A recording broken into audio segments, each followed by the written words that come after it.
In today's video, I'm going to break down exactly the creative process that we're using to help our clients scale to over $220,000 per day in sales. Now, although this was an inflated period, meaning that it was Cyber Monday, we also have to remember that whether there is an inflated period or not, meaning whether there's a sale or not, in order to achieve 50, 100, 200 plus $1,000 days, you still need a very organized and streamlined process from a creative perspective, because the $200,000 day doesn't just come up like that, right? Even if you've been in business for 10 years, it doesn't matter. You still need a very organized and streamlined creative system in place, right? That your creative team can use. Now, in this video, let me just refresh so you know this is real. I'm just also showing you this just so you have an understanding of the type of caliber of clients that we're typically used to working with. If you are a new viewer, my name is Brando. We work with 8 and 7-figure brands. Now that we got the proof out of the way, let's jump right into the diagram and let's get it going. So first of all, let me just pull myself on the bottom left over here. And let's get it going. So the 200K per day creative principles. I'm going to talk about some creative principles that you should be implementing into your business. And this is not what the gurus, this is basically what the gurus don't tell you or keep away from you, okay? But to get into the game here, before we get into the trenches of the exact strategies and principles that we're following, we need to understand that there's 3 types of what people like to say winning ads, okay? And typically when people refer to winning ads, they may be referred to like some ads that, spend a couple $1,000s with a 2, 3, 4 ROAS, even a 7 ROAS, and that's the winning ad. I mean, in my opinion, a winning ad is an ad that can spend 50, 100, 200, 300, $500,000, right, in the lifetime and still be insanely consistent and profitable. So this is what I would consider, I call it the Big Daddy winner, because it is a Big Daddy winner. It's literally spending and taking a lot of budget. It's extremely consistent, it's extremely profitable, and it sticks for a lifetime. We have some Big Daddy winners that have been spending for 3, 6, 12 months, and they're super consistent. And typically these types of ads have super high retention, meaning that the retention of the video is very high, and they get very cheap CPM. So the small winner, once again, small spend, 3x ROAS, it's also inconsistent. The decent winner spends at least 20, 30, 40, $50,000, I would say, in the lifetime with a good ROAS. And then these are the types of ads that really get you to that next level, to really get to the 50, 100, 200K per day. This is what we want to aim for. So how do we find these, right? What is the strategy, or what strategy guarantees the highest likelihood for you to achieve and find these ads? This is how I would frame it. Sorry. So what is the common misconception? Before we go into the strategy that we're using, what's the common misconception that most people say? The common misconception is just do more creatives. Okay, I just hear a lot of people that just say, hey, you want to find the cool winner that scales and is consistent? Just do more creatives. Hire 5 more people on your team and just have them do like 50 creatives a week, and eventually you're going to find something. Although that may be the truth, because if you test 1,000 creatives, maybe one pops off and you can eventually find it. It's definitely the most inefficient way to scale a business. The way that you should do it, you need to understand there's 2 main principles to really have this process nailed down to the science, pretty much. The reality is, as I see here, is that you need 2 things to master finding real Big Daddy winning ads, okay? Number 1, you need a super clear system and process of tracking creative tests, and to track also your ad hit rate, which we can talk about more in just a second. If you don't have a systematized way to track the elements that make an ad and why they work, and I'm going to show you exactly what the system that we have in place that's working exceptionally well for our clients. You can just get it for your own brand and just duplicate it. Literally, it's a template, which I'm going to share soon. If you don't have a system, you might as well just not even do creatives in the first place. Because what everybody does is that they just copy stuff and they don't understand why it works, and then they don't have a system to process what elements of the ad makes the ad work, right? So this is, I'm going to get into it later. It's super essential. A streamlined creative tracking system, as I say here, that allows you to break down all the components that make an ad, to analyze the ads, categorize them, and ultimately track the ad hit rate, right? Then, second thing, scientifically break down why winning ads are winning ads. I talk about this in my other videos as well. If you have a clear way to systematize and track your creative tests, and you also operationally with systems, processes, documents, also break down why the ads work in the first place, I'm going to show you once again how we do it. Then you pretty much have a golden process that your team can leverage to then have achieve, this is the end result, a super high ad hit rate, aka you need fewer ads to find the Big Daddy winners, which is what we want to do. Imagine if your ad hit rate, right, is like 12%, 15%, 20%, meaning out of 1 in 5, 1 in 7, 1 in 10 ads that you test, you find ads that spend 50, 100, 200K in the lifetime and are insanely profitable and consistent. Imagine what that would do to your business, right? And it comes down to do, other than these two things, the bigger shift that I noticed between brands that do 7 figures and 8 figures, and this comes from experience, guys and gals, because I've been fortunate enough to work with 100 brands. Okay, so I've seen 7-figure brands, I've seen 8, I've also seen 9-figure brands, and many times the major difference is not really the product, it's the systems and processes around these things. So what is scientifically breaking down? I basically say a process that allows you to understand the framework of what makes or breaks a winning ad. What are the specific elements that create the winner, right? Let's dive deeper into the first one, the yellow one over here. The clear system and process of tracking creative tests, plus the tracking ad hit rate. First of all, what most brands think of a creative test is maybe, and this is maybe something you can resonate as well, most brands think that a creative test is a creative, whether it's an image or a video, a GIF, whatever you want, the ad copy, and a headline. That's literally what people think a creative test is. What it actually is this stuff over here, which is a lot deeper than maybe what you thought of. The angle, the emotion, this is what makes a creative test, right? The persona that you're targeting, the ad copy, the messaging, the hook, the script, the creative, what type of creative is, what type of ad format is it? Creative concepts, what type of voiceover did you utilize in the video to make the ad work? What is the main pain point? The ad length, how long was it? 30 seconds, 15 seconds, 60 seconds. Offer and headline. This is what makes an entire creative test, okay? If we have a process to operationalize this and track every individual component of the ad, then we can understand what makes or breaks a winning ad. This is, by the way, one system that we use, which I can show you also on a deeper level in just a second. This is the exact same process that we use and sheet that we use to actually track every single creative test that we put into the ad account. First of all, to give you an example, if test number 001, this is their first test, we add an extra column.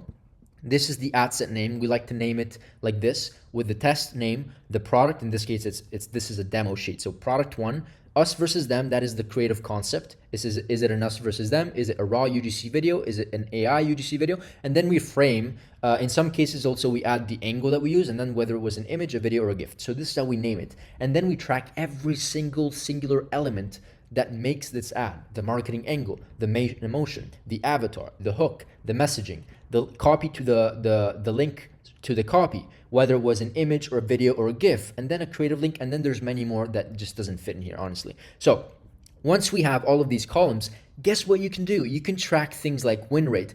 In this case, we track win rate by actually, there's an extra column here on the right, which I'm going to show you in just a second, that says the success rate. So there's like 4 columns. As you can see here, we have a column with there's 4 selections, right, of the creative test: the loser, the winner, the to be determined, and the break even. The winner is either the decent winner or the big daddy winner. The loser is just losing money, bad ROAS. To be determined, it still needs to spend more to determine that.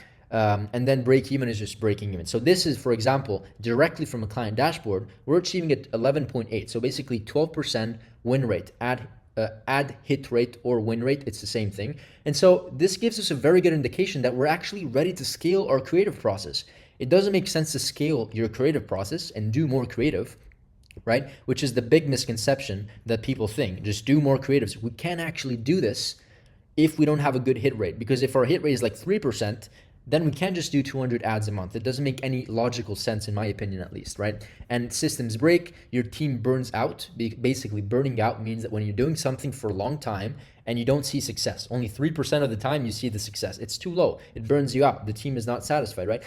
Other than tracking the win rate, you can also track and have a quick graphical representations of the creative concept. So what percentage of tests was a raw UGC video? What percentage was an us versus them ad, a UGC mashup, right? A comment overload type of ad, AI UGC video, and then of course there's many more, but we also always want to track the distribution in terms of graphical representation so that we can see it. I like to consume graphics because it gives you a very good understanding insight. In 30 seconds, you know exactly the situation of your business. Then of course you can also track other things like ad formats, like 50% were images, 50% were images or GIFs, whatever, and then number of tests. So for this client, for example, we tested 17 creative concepts. Each creative concept is typically 3 to 5 ads. And so we tested 17 tests for the month number 7. Month number 7 is basically January, February, March, April, May, June, July. It was in July. So you get the point. How can you do this? Well, you can do this because we have many different columns and we can create graphs. And just to show you a direct example, if we go over here, this is the entire sheet. Other than tracking, the copy link, the creatives, we actually track the status and the results to be determined, break even. This is how we're able to track the win rate, right? And then we also track key performance indicators, KPIs like cost per click, conversion rate. We've actually added many more. This is just a demo. If you want this sheet, go get it. There's a link down below. It's completely for free. Just give us your email. You're going to send the sheet in just 5 minutes. And then that's basically it. There's also so many other resources like an ROI calculator, creative concepts sheet, ad copies, a UGC tracker, a CRO tracker, email flow. This is the exact same sheet that we use to get our clients to 8 figures and increase enterprise value. Because why do I say increase enterprise value? Because if you can track and document all of these things, you have your enterprise is valued a lot more, right? So maybe you can sell your business in a lot more easier way and for a better multiple, right? Because you're so organized. This is what private equity firms want to see, right? Let's get back into the diagram before we get into a tangent. One other tool that we like to use is called Acha. This is a tool. It looks something just like this. And you can go into a brand, right? Let's just say Headway, whatever the brand is, and you can basically follow it and you can track all the landing pages, the personas, the ad angles, the USPs, the desires, the hooks. It's all super organized. And if you pay the subscription for Acha, you can connect your ad account and your Shopify to Acha, and it's going to give you something that looks like this. You can basically filter by ROAS, as you can see here, filter by ROAS based on ads, creatives, images, videos, hooks, copies, headlines. This is like golden sauce here, like red sauce, call it whatever you want. This is so important because once you understand and you can filter copies, hooks, videos, images, creatives by ROAS, meaning the most profitable, then you know exactly what's working, and then you can basically mix and match profitable components to create and replicate winning ads. So this is an example of a dashboard that you can see like in Acha, or you can also create this yourself. Ideally, you have a process where you can basically click on ad copies and you can see a chart that looks something like this, where the ROAS basically is this axis, and then the ad copies is over here, the horizontal axis. And so you have like copy 1, 2, 3, 4, 5, and you can literally see the ad copy based on the ROAS. And so like, okay, ad copy number 2 and ad copy number 6 and ad copy number 5 are the top 3 performers, or I should say maybe ad copy 1 are the top 3. These are the ones that maybe we should use for our next test, right? Same thing with hooks.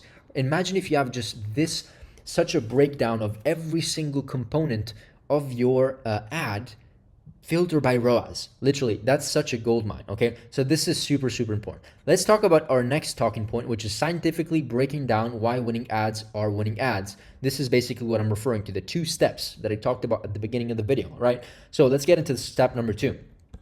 I've talked about this principle in my other videos as well, but this is such a key principle. If you're able to dissect every singular segment of the ad, we like to basically get the best winning ads on our own accounts and from our best direct competitor that sell either a very similar product or the same exact product that we're trying to sell. If we can filter these ads by ad segment, meaning when is the hook happening, when is the pain point being driven in the ad or introduced, when is the solution being introduced, we're basically dissecting the ad segment. Plus we filter by frames by the second, right? We're literally dissecting the video every 3 to 5 seconds.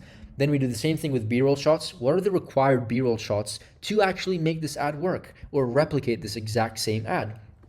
What are some B-roll explanations so that the creative team has a little bit more context? And then the ad segment explanation, so this entire segment makes sense and we know what we want to achieve. So imagine breaking everything down by every 3 to 5 seconds. Why is this important? It's important because what makes a winning ad is high retention. How do we retain viewers? We retain them by never allowing them to go away from the ad. How do we achieve that? We basically have a very well structured and sequenced video. How do we replicate this video? We study it and break it down scientifically by every 3 to 5 seconds. This is such a scientific method, but this allows you to understand why winning ads work in the first place.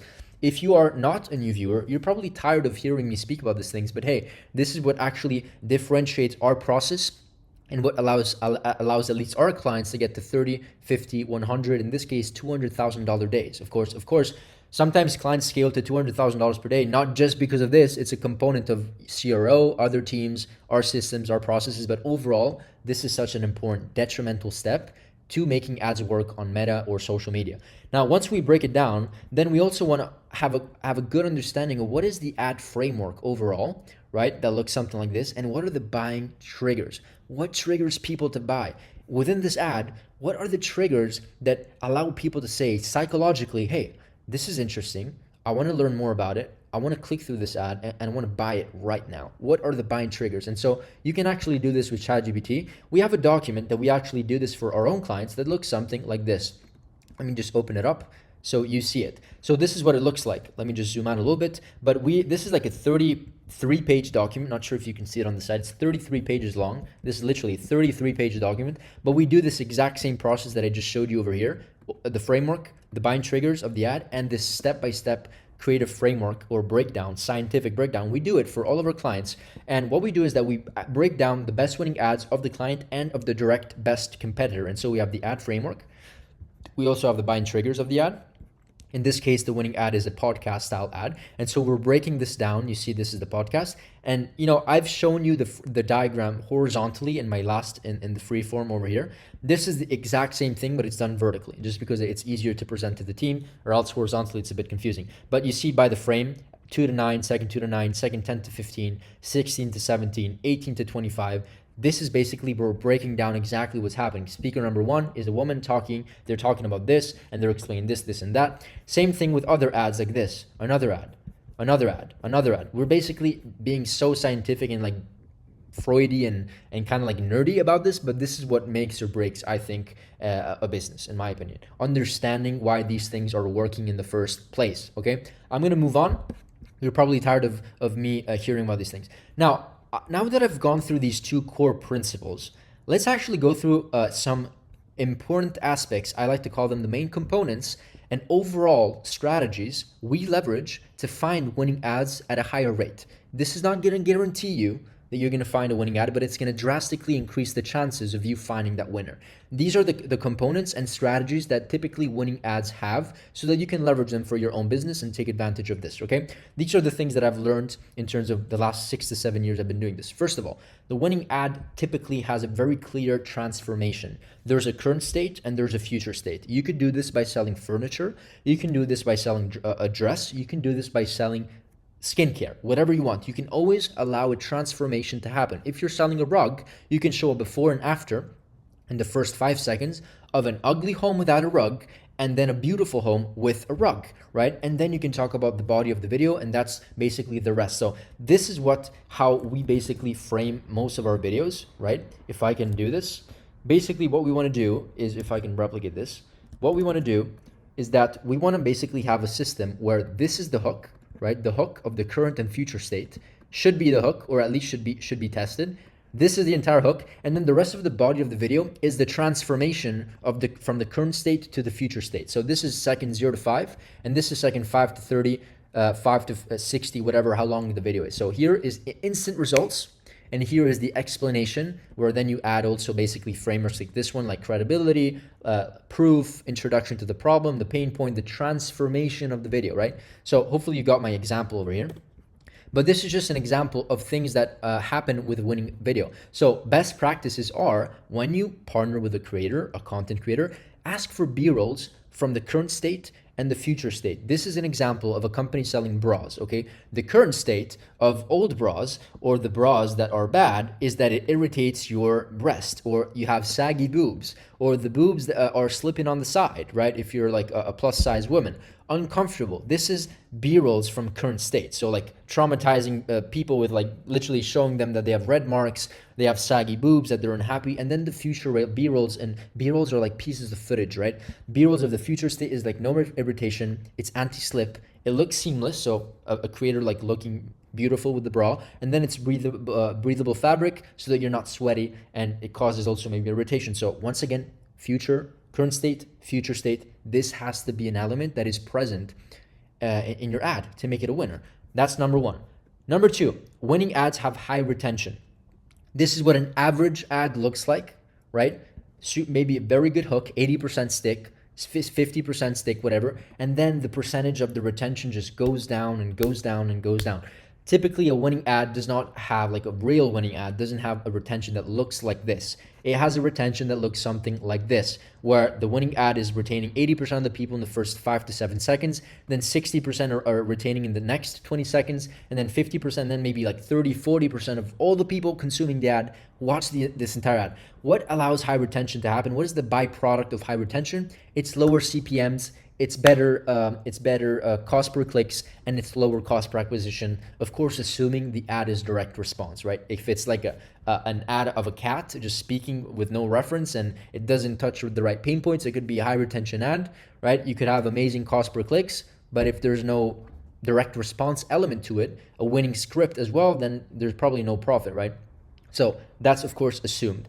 This is an element that you need to dissect, and why this is the exact same reason why we break down ads by every frame. Because once again, as I said before, if we understand this high retention model strategy and why this ad that we're trying to study is high retention, whether we did it, right? Sometimes we do ads and we don't understand why they work, right? In this case, we need to understand why they work, or why our best competitor did it, right? So this is the exact same end result that we want to achieve, that a winning ad has high retention rate. Number 3, researched B-roll approach. Once we do a lot of creative testing, creative research, meaning we know everything about the creative strategy and approach that we want to take, including studying the scientific methodology of understanding these B-rolls. Once we know exactly the components that make or break a winning ad, now we have the sauce. Now we know exactly what type of other B-rolls are required to reproduce that ad. So once we understand that, we like to put everything into a document that looks like this. Let me show you, just to be a bit more clear. It looks something like this. This is like, once again, a 30-page document that we did for a client. Yours doesn't have to be 30 pages, but at least, 10, 20 pages, where you basically have all the required B-rolls that you can just send to your content creators so that they know exactly the frames that they need to reproduce. We actually then put all of these frames and say, hey, we need B-roll number 3. There's also a short description. We need B-roll number 5. We also need B-roll number 6 and B-roll number 7 and B-roll number 15, right? We put everything into a brief that looks something like this. I'm not going to go over this right now. You can stop through the video. This is like a content brief for the creator. And then we also add these frames over here so that it's easy to understand, okay? This is just what we do. Once we have all of this information, then we can contact the creator and say, hey, we need exactly these frames to the T, and then we can contact UGC creator number 1, 2, 3, whatever, how many we ever need and want, and then we collect all the B-rolls, and now we have all the frames that are required to reproduce something that we know will work. Why? Because we studied it before. We did a huge scientific breakdown of everything over here, and we know that these are the required B-rolls that make or break an ad. Is this the only strategy that makes or breaks a winning ad? No, but it's a component to it, right? Really, really important. Strategically understanding what B-rolls you need. Sometimes we have clients that come to us and like, you have B-rolls, and they say, yes, we do. How do you reproduce them? We just like randomly ask them to do a bunch of scenes. That's random. You said it yourself. It's random. We don't want to do any randomized stuff. We want to be super strategic and smart with our investment, especially because these videos cost money. One other thing, product seeding. Product seeding, this is a strategy. It's not a component that makes or breaks a winning ad, but it's an overall strategy that we're really starting to implement for our clients. Product seeding is so important because you know how TikTok Shop works, right? TikTok Shop works because people get to work with creators that are good, are experts in their industry, and that have a very, very good incentive, right? They're basically brand ambassadors. So let me explain what I wrote over here. The objective here of product seeding, before I go and rant more about it, is to find brand ambassadors that can produce winning pieces of content and then eventually pay them a retainer for the content they provide, or a commission, or both. These people will automatically become brand ambassadors and push your products also on their socials. So they're all about your brand. They share your brand across, with their friends. They push word of mouth, and they also give you content every single week, if not every single 2 weeks or every single month, okay? They're typically on a retainer. These are the steps to make this happen. Step number 1, you establish your creator avatar. Is it the 25-year-old girl from New York City that is blonde and is married and has a puppy? What is that person? Number 2, reach out to content creators. You don't have to do this yourself. Guess what? You can hire a VA that only costs $3 to $4 to $5 per hour and have her do one thing and one thing only. Have her understand who you want to target, which is step number 1, and reach out to content creators so that you can start establishing collaboration. Step number 3, you share a brand brief plus specific incentives, because these people receive a bunch of messages from a bunch of different brands, And all that they say is like, hey, we'll give you a percentage of your sales, whatever. If you can have a very clear incentive so that it's an advantage for them to say yes to you, right? Then this is where the magic happens. And by the way, what we're doing here with product seeding is we're sharing the product for free. It's no cost. It's free. There's only one caveat. You typically need to do a lot more volume. So you do a lot more volume, it's going to cost you. This is not ideal. Maybe if you have a product that you sell for like $1,000 or $700 or $500, because maybe your cost of goods is like $200, right? And so you're just giving out $200 product. Maybe doesn't make as much sense. You have to, that's where you need to do a lot more research here instead of just reaching out to random people. Whoever you reach out to, it has to be strategic. They need to have maybe some sort of following or at least experience in the industry so that you're not wasting any time. Once you've done step number 3, step number 4 is we onboard them. We onboard only the qualified creators once they're proven and they basically give you some content and it works. And you're like, hey, Jackie, the creator number 1, was absolutely amazing. Her raw UGC video really gave us a good ROI. We want more of her. So we onboard her into maybe a Slack creator group chat. And this is a group dedicated towards sharing winning ads, creative concepts, training the creators, and also creating a small internal community, kind of like a Wolf of Wall Street environment, where we're sharing wins and we're sharing what works so they get more incentivized. And then if there's a commission-based deal, and in some cases we also allow that, then it really incentivizes them. For example, you can also set up a structure where they're getting not necessarily commission, but bonuses. So once your ad spends more than 5K and it's profitable, you maybe give them like a $300 or a $500 bonus on that ad. Whatever that is, whatever makes sense economically for your brand, do it. If the ad reaches 10K in spend at 3 ROAS and it's profitable, it's of course a no-brainer to give a creator a $250 or $500 bonus, right? And if she's good, she's going to give you a lot of these profitable ads and she's going to get paid more and more and more. And this is maybe on top of a retainer that you pay her, which is typically a good start is like a $500 base. That is a good start. What we want to provide these creators with is winning assets. So they have all of the resources and no excuses to basically reproducing ads are good. In some cases, if we see that they have experience, we don't necessarily give them all these things initially. We just tell them, hey, we know that you have experience. We know that you understand our ideal customer. Just do you and do a nice raw UGC video. Have it be very authentic and raw so they can really resonate with the end consumer, and just do you. In some cases, you might be surprised that actually works like wonders because they have experience, they understand the avatar customer that you want to target, and maybe they are also the avatar customer. That's why they have maybe a following on their social media, because they understand their persona. The important thing here is that they have experience in your industry. If you're doing skincare, they must have experience in skincare. They can't just be someone random selling furniture online, right? So there needs to be some level of coherence, of experience, right? So with that in mind, have them do it, right? And then in some other cases, send them buying triggers, scripts, at least everything that is proven, right? So that they have a good understanding of what is working and then they can replicate on it. Send this document, put everything into a document, send to the content creators, right? And then you will make their life a lot easier. Then talking about creative incentives, once we onboard them, as a pitch to say, hey, we're going to send you the free product. In exchange, you're going to have the opportunity to join our ambassador program where there's going to be so many cool incentives, meaning that if your ad or if the content you generate for us produces $10,000, $50,000 in sales, and it's trackable sales on the ad account, then maybe you have a chance to win an iPhone, or maybe you have a chance to win a $250 gift card, or maybe we're just going to give you a $250 bonus, $500 bonus, whatever that case may be. In this example, I wanted to do something super drastic. Just to give you an example, this is what a company called, I forgot what they're called, but they sell supplements.